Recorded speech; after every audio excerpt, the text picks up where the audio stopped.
Welcome to Meet the Press Now. I'm Chuck Todd. So despite all the GOP hand-wringing over last week's disappointing election results and all the calls from Republicans about needing a new direction, perhaps new leaders, here we are with the new leadership of the Republican Party, looking a lot like the old leadership.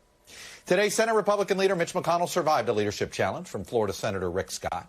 10 Republicans broke with McConnell, not nearly enough to defeat him. Essentially, he knew who the 10 would be before this vote even happened. It comes after House Republican leader Kevin McCarthy also survived a leadership challenge, easily winning a majority in a closed-door vote yesterday, but signaling he has work to do when the need for 218 votes becomes a thing when the official vote for Speaker takes place on January 3rd. So the current Republican leaders in the House and the Senate appear to be staying for now. And then last night, Donald Trump made it official that he isn't going anywhere either, declaring another run at the White House officially. In his speech, Trump pledged to restore America to where it was when he was in office. He, of course, also took aim at some of his longtime enemies, dabbled in conspiracy theories about voting. His remarks were heavy on personal grievance, including literally playing the victim card. We must conduct a top-to-bottom overhaul to clean out the festering rot and corruption of Washington, D.C. And I'm a victim, I will tell you. I'm a victim. It leaves Republicans with yet another moment of reckoning about backing a twice-impeached former president who incited an insurrection. And he also faces possible criminal indictments on multiple investigations. Not just that, Trump also cost the party in the midterms. Also cost them the Senate majority in 2021. Here's Mitch McConnell, not so subtly, pinning the party's problems on one person. Here's the problem. We underperformed among voters who did not like President Biden's performance, among independents and among moderate Republicans who looked at us and concluded too much chaos, too much negativity, and we turned off a lot of these centrist voters, which is why I never predicted a red wave to begin with.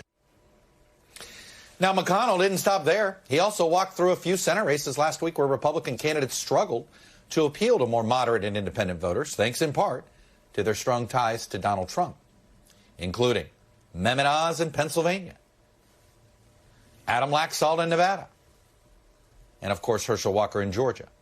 Here's more from McConnell. Dr. Oz was trying to run as a moderate, trying to appeal to those voters in Bucks and Chester County surrounding Philadelphia. That message got muddled at the end, which made it very difficult for him to achieve success. We had the same problem in Nevada, which is our best pickup opportunity. It reflected itself in Georgia as well, but fortunately, I didn't used to like the runoff in Georgia. All of a sudden, I like it a lot better than I used to. We got a second chance in Georgia to get it right, but that was the problem. The base turned out. We had significant Republican base turnout. We have a problem with people in the middle who still, even though there's not as many of them as there used to be, determine the outcome. Now, the irony here is that it was Mitch McConnell who could have prevented this predicament his party now finds itself in, or at least could have accelerated the divisive nature of where the party is today.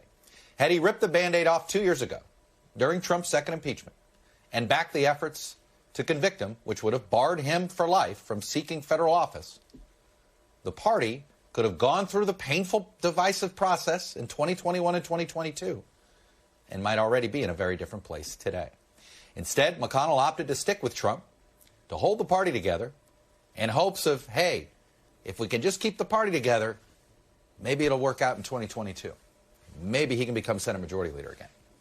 Senate didn't flip, and his party is arguably just as divided as ever, and now we're 2 more years closer to 2024.